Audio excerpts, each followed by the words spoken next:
The lack of rainfall has affected Quail Run Farm in Chattanooga. Audrey Shirley tells us more about how the drought has impacted that farm.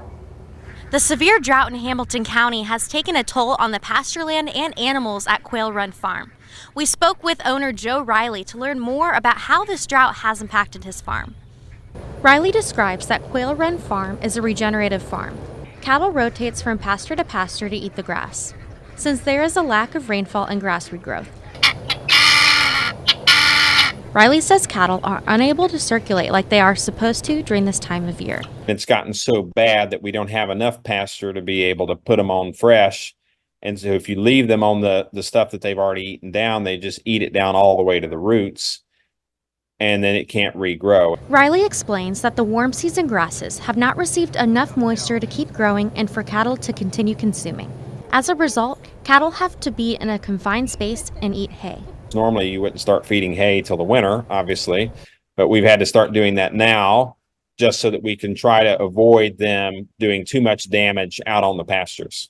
Not only have cattle been affected by the drought, but pigs have found it harder to keep cool. If it's super hot and there's no rain, then there's no wallows for them to wallow in. So then we have to take water hoses and big totes of water to dump on the ground so that they have some water to create wallows to be able to cool themselves off.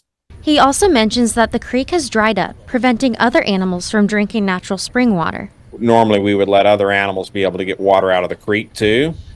So then, we have to then put out water totes and run hoses. It's a much more difficult process to water the animals if they don't have access to natural springs. With the increased costs in animal food and labor due to the drought, Riley shares a way to help out local farmers.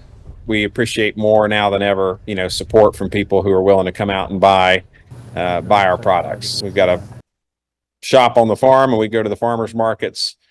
For more information, feel free to look at local3news.com or read more information in the Local 3 News app. More rainfall will be needed in order to keep the farm sustainable and to keep the animals happy. I'm Audrey Shirley reporting for Local 3 News.